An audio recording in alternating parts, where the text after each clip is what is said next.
दिलेलं आश्वासन पाळू हेच सांगितलेलं आहे, पण आता लगेच त्यांच्या खात्यात पैसे देणं गरजेचं आहे. त्यांच्या खात्यात पैसे दिले पाहिजे, त्याची सगळी तरतूद आम्ही केलेली आहे आणि ते पैसे आता खात्यामध्ये जाणं सुरू झालेलं आहे. जवळपास आज आम्ही अंदाज घेतला तर जवळपास 8,500 कोटी रुपये रिलीज झाले आहेत. लाडक्या बहिणीचा हप्ता हा लाडक्या बहिणींच्या थेट खात्यामध्ये वितरित केला जाईल.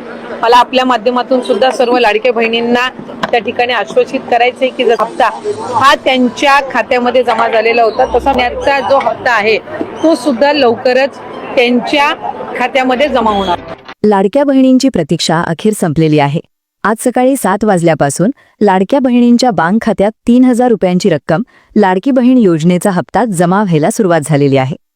हा हप्ता नोव्हेंबर आणि डिसेंबर या 2 महिन्यांचा एकत्रितपणे लाडक्या बहिणींच्या बँक खात्यात जमा होत आहे.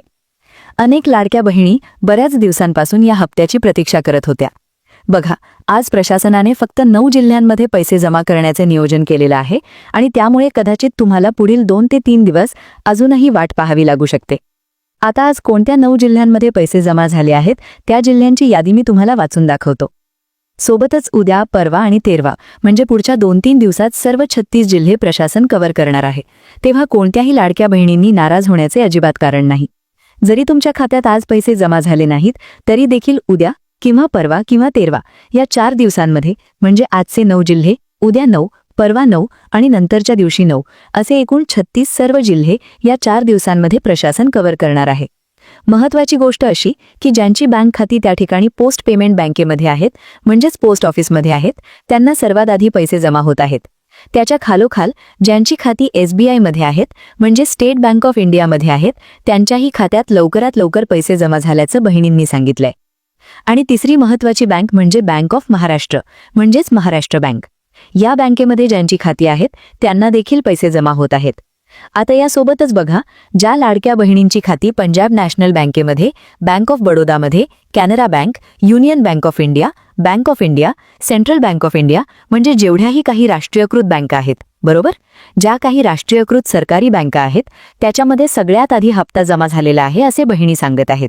याच्यात अजून Indian bank, Indian overseas bank, UCO bank, Punjab and Sindh bank या सगळ्या ज्या काही 12-13 सरकारी मालकीच्या बँका आहेत या सगळ्यांमध्ये आज सकाळी 7 वाजल्यापासून पैसे जमा होत आहेत. जर आपण जिल्ह्यांचा विचार केला तर बघा, आज 9 जिल्ह्यांची निवड त्या ठिकाणी करण्यात आली होती. त्या जवळपास सगळ्या जिल्ह्यांमध्ये पैसे वितरित व्हायला सुरुवात झालेली आहे. याच्यामध्ये आहे सिंधुदुर्ग जिल्हा, गोंदिया जिल्हा, हिंगोली जिल्हा, वर्धा जिल्हा, वाशिम जिल्हा, रत्नागिरी जिल्हा, भंडारा जिल्हा, गडचिरोली जिल्हा आणि उस्मानाबाद म्हणजेच धाराशिव जिल्हा. या 9 जिल्ह्यांमध्ये त्या ठिकाणी बहिणींना, लाडक्या बहिणींना पैशांचे वाटप सकाळपासून सुरू झालेले आहे. आता बाकीच्यांनी नाराज होऊ नका. उद्या अजून 9 जिल्ह्यांमध्ये वाटप होणार आहे. ते 9 जिल्हे कोणते ते पण सांगतो, परंतु त्यापूर्वी व्हिडिओला एक लाईक जरूर करा, कारण लाडक्या बहिणींना आनंदी करणारा प्रत्येक अपडेट सगळ्यात आधी आपण आपल्या YouTube चॅनलवर टाकत असतो. आणि केवळ लाडकी बहीणच नाही, हजारो योजना मी आत्तापर्यंत सांगितल्या आणि लाखो बहिणींनी त्याचा लाभ सुद्धा घेतला. तेव्हा लगेच व्हिडिओला लाईक करा आणि चॅनलला न चुकता सबस्क्राईब करा. चला बघा, उद्याची लिस्ट मी वाचून दाखवतो. उद्या अकोला जिल्हा, परभणी जिल्हा, यवतमाळ जिल्हा, नंदुरबार जिल्हा, लातूर जिल्हा, बीड जिल्हा, बुलढाणा जिल्हा, चंद्रपूर जिल्हा आणि जालना जिल्हा या 9 जिल्ह्यांना त्या ठिकाणी पैशांचे वाटप होणार आहे. तेव्हा तुम्ही आता तुमच्या जिल्ह्याचे नाव या यादीमध्ये आलं का मला कमेंट करून लगेच सांगा, किंवा तुमच्या जिल्ह्यामध्ये पैसे येत आहेत की नाही लगेचच कमेंट करून सांगा, जेणेकरून बाकीच्या बहिणी देखील खुश होतील. आता परवाचे जे काही 9 जिल्हे आहेत ते पण तुम्हाला सांगून टाकतो. याच्यामध्ये बघा, धाराशिव म्हणजेच उस्मानाबाद जिल्हा, सातारा जिल्हा, सांगली जिल्हा, कोल्हापूर जिल्हा, अमरावती जिल्हा, नांदेड जिल्हा, धुळे जिल्हा, जळगाव जिल्हा आणि नाशिक जिल्हा या 9 जिल्ह्यांना परवा म्हणजे 3ऱ्या दिवशी त्या ठिकाणी पैशांचे वाटप होणार आहे. आणि उर्वरित जे काही 9 जिल्हे आहेत त्यांना शेवटच्या म्हणजे 4थ्या दिवशी पैशांचे वाटप होईल. याच्यामध्ये छत्रपती संभाजीनगर जिल्हा, अहिल्यानगर जिल्हा, सोलापूर जिल्हा, रायगड जिल्हा, पालघर जिल्हा, पुणे जिल्हा, ठाणे जिल्हा, नागपूर जिल्हा आणि मुंबई उपनगर आणि मुंबई शहर यांना एकत्रितपणे त्या ठिकाणी पैशांचे वाटप हे शेवटच्या दिवशी होणार आहे. आता बघा, प्रशासनाने ही जी यादी तयार केली ही लोकसंख्येच्या चढत्या क्रमाने त्या ठिकाणी आपल्याला पाहायला मिळते, बरोबर. आता ज्या काही बाकीच्या बँका आहेत तर त्यामध्ये जर तुमचे खाते असेल तर तुम्ही नाराज होऊ नका. याच्यामध्ये पहा, तुम्हाला पैसे थोडेसे उशिरा मिळतात. म्हणजे बाकीच्यांना सकाळी मिळतील, तुम्हाला कदाचित दुपारी किंवा संध्याकाळपर्यंत पैसे जमा होतील. याच्यामध्ये HDFC bank, ICICI bank, axis bank, Kotak Mahindra bank, yes bank, IDFC first bank, federal bank, Bandhan bank, RBL bank, south Indian bank, city union bank, Jammu and Kashmir bank या जवळपास सगळ्या खासगी बँकांसुद्धा पैसे जमा होत आहेत. फक्त ज्यांची खाती सहकारी बँकेमध्ये आहेत, म्हणजे डिस्ट्रिक्ट कोऑपरेटिव्ह ज्या काही बँका आहेत, त्यांना थोडंसं हे हप्ते लेट होतात, 1-2 दिवस लेट होतात. हे पहिल्यापासून चालत आलेले आहे. किंवा ज्यांनी त्या पतसंस्थेमध्ये खाते उघडले आहे त्यांना देखील थोडंसं हे लेट होतं, कारण मधली प्रोसेस थोडीशी अवघड असते. आता पाहूया नोव्हेंबर-डिसेंबर हप्त्यासाठी सरकारने कोणते 4 नियम लागू केले आहेत. नियम कसे अंमलात येतील, कागदपत्रे कुठून आणायची, कुठे जमा करायची, लाभ कायम ठेवण्यासाठी काय करायचं, सगळं सविस्तर पाहूया. 4 नियमांपैकी पहिला आधार कार्डशी संबंधित आहे. बहुतेक महिलांकडे आधार आहे आणि हप्ते आधारवरच जमा होतात. दुसरा रेशन कार्डचा आहे, ज्यात अनेकांना अडचण येऊ शकते. तिसरा पॅन कार्डचा, ज्यात मोठ्या संख्येने महिला प्रभावित होतील. चौथा बँक खात्याचा, ज्यात बहुसंख्य महिला अडकू शकतात. हे नियम कसे बाहेर पडायचे ते समजून घ्या. पहिला नियम आधार कार्डचा आहे, बहुतेकांना यात अडचण येणार नाही. दुसरा रेशन कार्डचा, पिवळे केशरी असल्यास विशेष लक्ष द्या.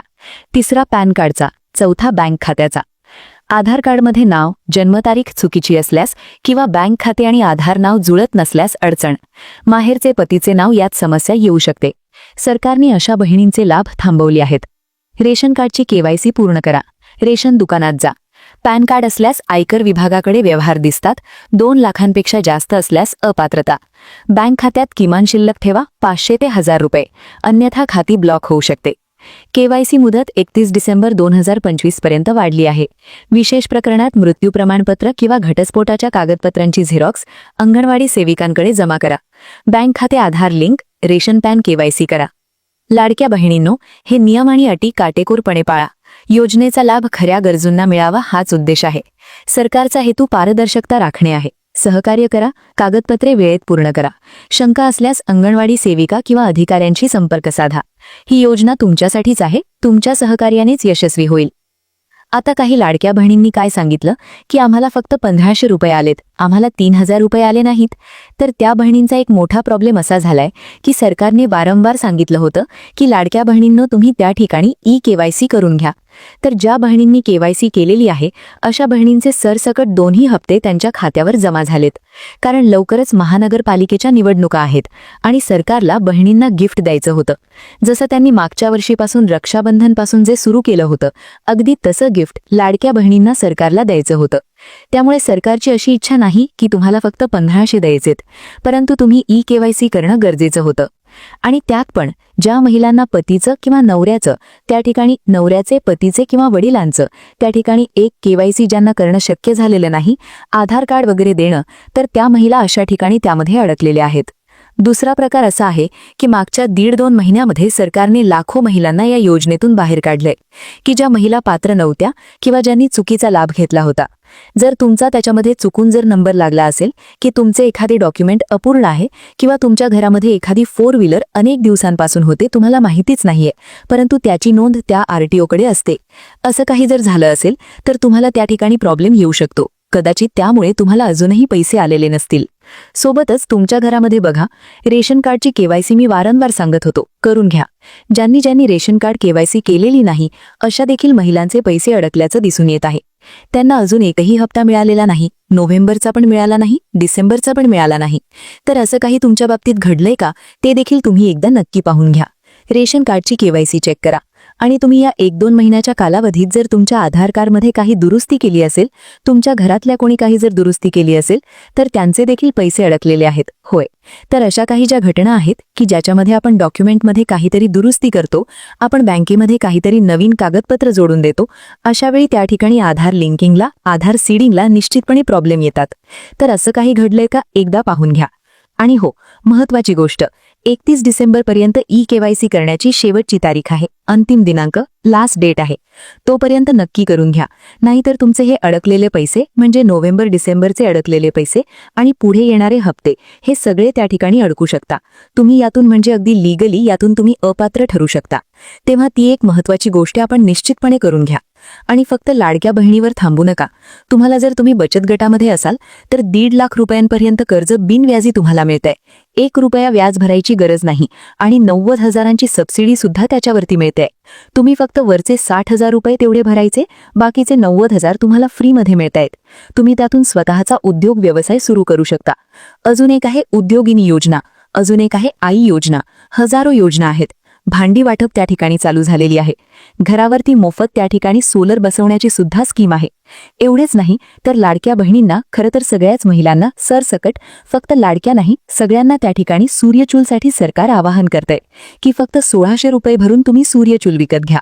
सूर्यावरती, सूर्याच्या उन्हावरती सगळा स्वयंपाक मोफत होतोय. फक्त चपात्या आणि भाकरी सोडून बाकी सगळं अगदी व्यवस्थित 0 रुपयात होतंय.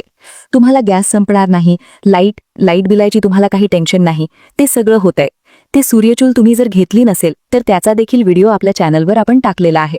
तो व्हिडिओ पाहायचा असेल आत्ताच आपल्या चॅनलला सबस्क्राईब करा, कारण सबस्क्राईब केल्याशिवाय पाठीमागच्या योजनांचे व्हिडिओ तुमच्यापर्यंत मिळत नाहीत. तेव्हा आत्ताच व्हिडिओला लाईक करा. कमेंटमध्ये सांगा तुम्हाला कोणती योजना हवी आहे, कोणत्या योजनेचा लाभ तुम्हाला हवाय. तुमच्या जिल्ह्याचं नाव सांगा, तुमच्या जिल्ह्यात पैसे आले की नाही ते सांगा. आणि लवकरच आपल्याला 3,000 रुपये म्हणजे दर महिन्याला 3,000चं गिफ्ट सरकारकडून मिळणार आहे असे संकेत मिळतायत. एकनाथदादा शिंदे आपले मुख्यमंत्री, देवाभाऊ आणि अजितदादा सगळ्यांनी त्या ठिकाणी अशा प्रकारे एक वातावरण तयार केले की लवकरच बहिणींना 2,100 नाही थेट 3,000 रुपये दरमहा हे सुरू होणार आहे असं वाटतंय. तेव्हा तुमची तयारी आहे का? तुमची इच्छा आहे का 3,000ची? जास्तीत जास्त कमेंट आल्या पाहिजेत. तरच सरकारला समजतं की हो, लाडक्या बहिणींना देखील 3,000ची अजूनही आशा आहे. लाडक्या बहिणी विसरलेल्या नाहीत. तेव्हा कमेंट करून नक्की सांगा की हो, आम्हाला महिना 3,000 हवाच आहे. तर कमेंट नक्की करा, कारण प्रत्येक कमेंट ही सरकारपर्यंत, त्यांच्या लोकांपर्यंत पोहोचत असते. सरकार सगळ्या त्या ठिकाणी सोशल मीडियावरती लक्ष ठेवून असतं. तेव्हा सर्व लाडक्या बहिणींचे खूप खूप अभिनंदन. त्यांना तो हप्ता आता मिळू लागलेला आहे. तर व्हिडिओला लाईक करा आणि जाता जाता चॅनलला सबस्क्राईब करून त्या ठिकाणी व्हिडिओ जास्तीत जास्त लाडक्या बहिणींना जरूर शेअर करा, कारण ही आनंदाची बातमी प्रत्येक लाडक्या बहिणीपर्यंत गेलीच पाहिजे. भेटूया एका नवीन योजनेसह, नवीन अपडेटसह. तोपर्यंत धन्यवाद.